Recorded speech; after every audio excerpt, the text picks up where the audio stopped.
You're listening to Speak English with Chat. On Chat English. Welcome back to Chat English, where we help you speak the way people actually talk. Have you ever said yes to something in English, even though your brain was screaming no? Imagine it is 4:55 p.m. on a Friday. Your phone pings. It is your boss asking for a report by Monday morning. You are exhausted. You want to refuse, but your thumbs just type, "Sure, no problem," and immediately you feel that heavy rock in your stomach. I know that rock very well. I remember when I first started working in a confusing office environment. A colleague asked me to organize the holiday party. I was already drowning in work, but I was so afraid of looking lazy that I said yes. I spent 3 weekends stressing over balloons instead of resting, and my actual work suffered because of it. That is the yes trap. And today we are going to help you escape it. By the end of this episode, you will have the positive sandwich, a complete 3-step script to decline any request politely without ruining the relationship. This is such a crucial topic, Alice, because when we are learning a language, we often feel like we have to be agreeable to be understood. We think that yes means we are good communicators, and no means we are difficult or rude. Exactly. We confuse politeness with submission. We think that if we refuse a request, the other person will be angry or disappointed, so we overcommit. Overcommit, that is a great word right at the start. To overcommit means you promise to do more things than you actually have time or energy for. Right. You commit to too much, and the irony is, when you overcommit, you usually end up disappointing people anyway because you are too tired to do a good job. It is the classic quantity over quality problem. So Alice, let's talk about why saying no is so hard in English specifically. Is it just the word itself? I think it is the lack of softeners. In our native languages, we have 50 different ways to say no gently, but in English, learners often only know the direct words. They know I can't or no, I don't want to. And those can sound incredibly blunt. If I ask you, Alice, can you help me move my sofa on Saturday? And you just say, no, I don't want to. That feels like a slap in the face. It does. It hurts the relationship. So today we are going to build your vocabulary of softeners. We are going to look at 3 different levels of saying no. Level 1 is for friends and low-pressure situations. Level 2 is for work and high stakes. And level 3 is for those pushy people who just won't listen. I love a good system. Let's start with level 1, the casual pass. The casual pass. This is what you use when a friend invites you to something, like a movie or a dinner, and you just don't want to go. You don't have a big excuse. You're just tired or you want to stay home. This is tricky because you don't want to lie, right? You don't want to invent a fake doctor's appointment. Exactly. Honesty is usually better, but it needs to be soft. One of my favorite phrases for this is, "I think I'll pass on that." I think I'll pass. That is very natural. It sounds decisive, but not aggressive. It's like you're letting the opportunity go by. Yes. You can also say, "I'm going to sit this one out." Sit this one out. That's a sports metaphor, isn't it? Like a player who stays on the bench for one game. Exactly. It implies that you are usually part of the team or the group, but for this specific event, you are resting. "I'm going to sit this one out." I hear that all the time. Hey, are you coming to karaoke? Nah, I think I'll sit this one out tonight.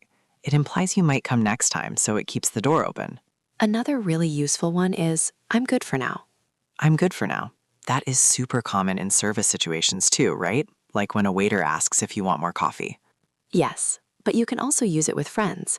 If someone asks, "Do you want to grab a coffee after work?" you can say, "I'm good for now. I just need to head home." It basically means I am satisfied with my current state. I don't need anything else. It is very polite shorthand. So we have, I think I'll pass, I'll sit this one out, and I'm good for now. Alice, let's practice this. I'm going to invite you to something terrible, and I want you to refuse me gently. Okay, I am ready. Lay it on me. Alice, there is a heavy metal concert happening in a basement downtown tonight. It starts at midnight and goes until 4 a.m. Do you want to come? Oh, Dan, that sounds intense. I think I'll sit this one out. I need my sleep. See, that didn't hurt my feelings at all. It felt like you were just making a choice for yourself, not rejecting me personally. Exactly. Now, listener, it is your turn. We are going to try our first pause and reply. I want you to imagine your friend just asked you to go hiking in the rain this Saturday. You hate hiking and you hate rain. Don't just say no. Use one of the phrases we just learned. Say, I think I'll pass, or I'm going to sit this one out. I will be the friend. Hey, the weather looks rainy, but I think it would be fun to go climb that mountain this weekend. Want to come? Go ahead, say your answer out loud. Nice. Did you feel the difference? You didn't apologize. You didn't make a fake excuse. You just protected your time. And that is the key. You protected your time without attacking the other person. But Alice, that is the easy stuff. Friends forgive us. Bosses are a different story. You are right. Level 2 is where the real pressure lives. The professional no. This is the scenario from the beginning. The 4:55 p.m. request, the extra project, the favor that takes 5 hours. In these situations, I'll pass is too casual. You can't tell your boss, I'm going to sit this one out. Definitely not. You would get fired. You need to sound professional, committed, and helpful even while you are saying no. This is where we use the positive sandwich. The positive sandwich. I am getting hungry. Break this down for us. What are the ingredients? It is called a sandwich because the no, the meat, is hidden between 2 slices of yes, the bread. Okay, so what is the top slice of bread? The top slice is validation or gratitude. You have to start by acknowledging the request positively. You can say, thanks for thinking of me, or that sounds like a great project. I see. So you are not pushing it away immediately. You are pulling it in and looking at it. Thanks for thinking of me. That makes the other person feel valued. Exactly. It lowers their defenses. Then comes the meat, the refusal. But here's the secret grammar trick. We almost never use I can't. I can't. It sounds so final, like a door slamming. What do we use instead? We use I won't be able to. I won't be able to. Let's look at that. It is the future tense. It suggests that the circumstances, not your desire, are stopping you. Yes, I won't be able to fit that in. Or I'm not going to be able to make that work. It sounds objective. It distances you from the refusal slightly. And it implies that if things were different, you would say yes. I won't be able to sounds like a logistical problem, not a personal problem. Exactly. And to make the meat even softer, we often explain why using vocabulary about our capacity. Capacity, like how much water a bottle can hold. Right. In a work context, your capacity is how much work you can do before you burn out. So a great phrase is, I'm at capacity right now. I'm at capacity. I use that all the time. It sounds so professional. It doesn't mean I am tired or I am lazy. It means my schedule is full. Another variation is, my plate is full. My plate is full. That is a great visual. If your plate is full of food and someone tries to add more mashed potatoes, it falls on the table and makes a mess. Exactly. So you say, I'd love to help, but my plate is completely full this week. Or if you want to sound very technical, you can talk about bandwidth. Bandwidth. That comes from internet signals, right? Yeah, like how much data can flow through a cable. But in the office, it just means mental energy. I don't have the bandwidth for a new project. That is a very tech way to say it, but it works everywhere now. So we have the top bread. Thanks for asking. We have the meat. I won't be able to because I'm at capacity. Now we need the bottom slice of bread. The bottom slice. This is the solution, right? Yes. You can't just leave them with a no. You need to offer a future alternative or a compromise. Something like, ask me again next week, or I can get to it on Tuesday. Exactly. Or I can't do the full report, but I can send you the raw data. That is brilliant. You are not saying no to the whole thing, just the part that hurts you. You are negotiating. So let's put the whole sandwich together. Imagine the boss asks for that report by Monday. Okay, top bread. Thanks for trusting me with this. Meat. However, I won't be able to get it done this weekend because my plate is already full with the quarterly review. Bottom bread. I can definitely prioritize it first thing Monday morning. That was perfect, Dan. It sounded firm, but extremely professional. If I were your boss, I would respect that answer. I would know you are managing your time well. It feels different to say it that way. You feel like a professional managing resources, not a scared employee making excuses. Before we practice this, I want to mention one small thing. If you are enjoying this deep dive into real communication strategies, please consider subscribing to the channel. We make these episodes to help you navigate the tricky parts of English that textbooks usually ignore. If that sounds helpful, hit the button so you don't miss the next one. Absolutely. We are building a toolkit for your life here. Okay, Alice, are we ready for a role play? Yes, listener, get ready. I am going to be your stressed out colleague, Sarah. I am going to ask you to cover my shift or do my work for me. And listener, you need to use the positive sandwich. Start with a thanks, use I won't be able to because you are at capacity, and offer a small future solution. Here we go. Hey, I am totally drowning in paperwork today. Could you possibly stay late and finish these 3 reports for me? It would really save my life. Take a breath, build the sandwich. Go. Okay, that was tough, right? It is hard to say no to someone who says, save my life. It is emotionally manipulative. But if you said, I know you're busy and I'd love to help, but I won't be able to stay late because I have a commitment. I can look at one of them tomorrow morning. Then you won. I have a commitment. That is another great phrase. It is a vague but powerful shield. Yes, a commitment could be a doctor's appointment, a dinner date, or just sitting on your couch watching TV. Nobody needs to know. It just means I have promised my time to something else. And that is the truth. If you promised yourself you would rest, that is a commitment. I love that. Rest is a commitment. Now, Dan, what happens when the positive sandwich doesn't work? What if the person is pushy? Ah, the time thieves. We talked about them in another episode. The people who don't take no for an answer. They say, oh, come on, it will only take 5 minutes, or, but you are so good at it. Flattery is a weapon. In this case, if you try to make a new sandwich, you will fail. If you give a new excuse, they will argue with it. Right. If you say, I have to wash my cot, they will say, do it later. If you say, I have a headache, they will say, here's an aspirin. So we need level 3, the broken record.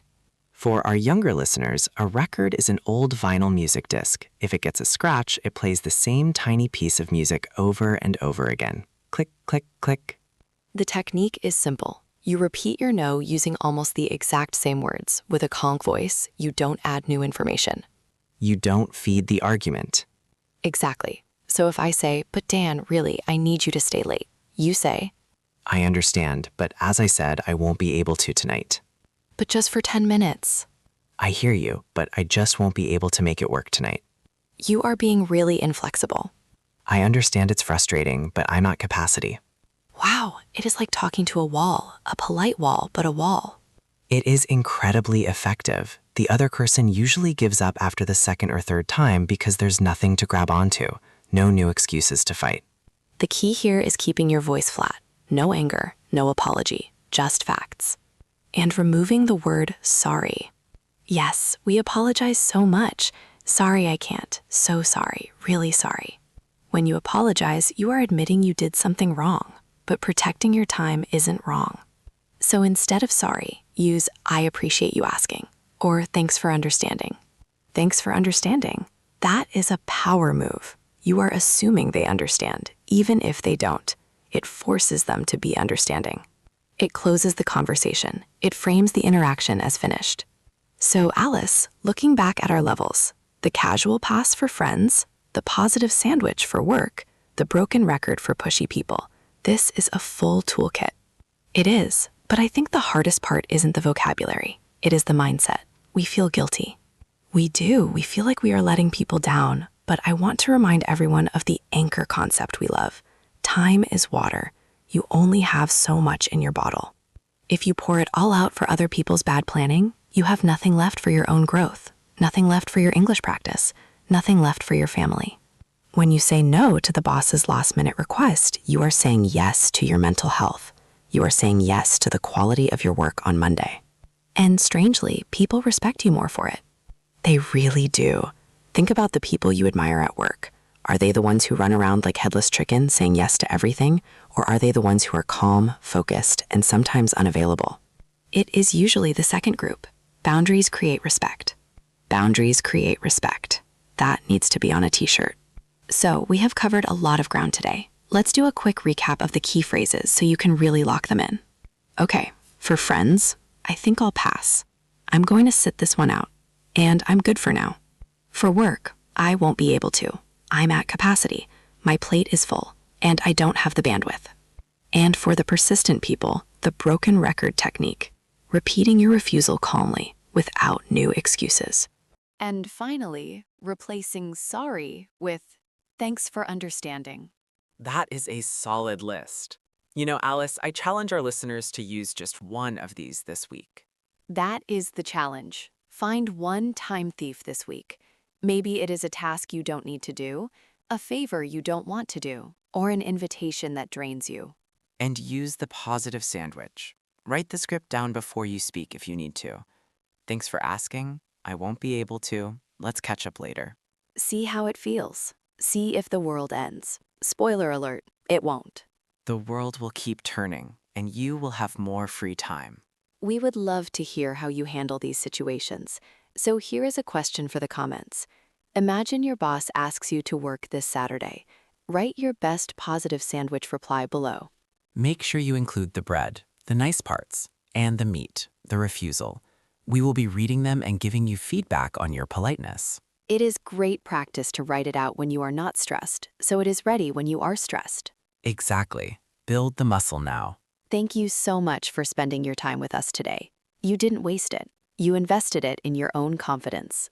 We are proud of you for showing up. Keep setting those boundaries. This was Chat English with Alice and Dan.